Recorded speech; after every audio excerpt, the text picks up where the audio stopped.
Σήμερα ήταν η έναρξη του 7ου Συνεδρίου Προσομοίωσης Ευρωπαϊκής Κεντρικής Τράπεζας για φοιτητές που διοργανώνει Get Involved από το 2017.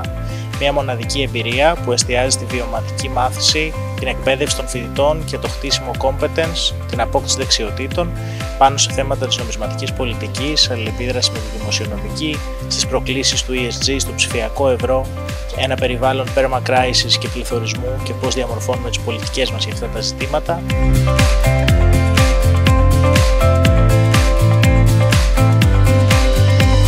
Πάντοτε τη σκητάλη στους νεότερους.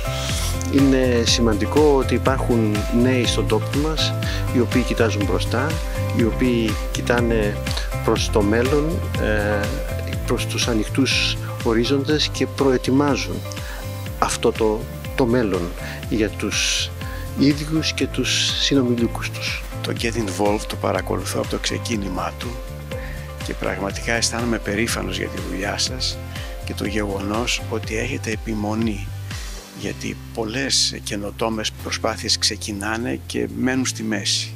It's been great to be back in Athens and engage with Get Involved and with the entire team, and to reach out to students who are interested in the European Central Bank and talk to them why it's important to learn about this and to understand how important it is also for the Central Bank to reach young people and what our communication does to that. That's my job, and I was happy to share my insights on this.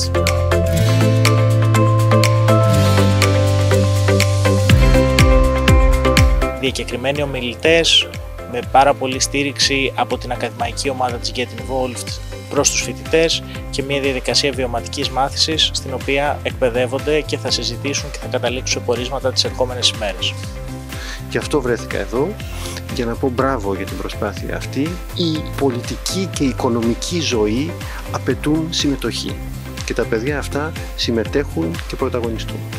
Καινοτόμες προσπάθειες ξεκινάνε και μένουν στη μέση. Το γεγονός ότι επιμένετε σημαίνει ότι πετυχαίνετε.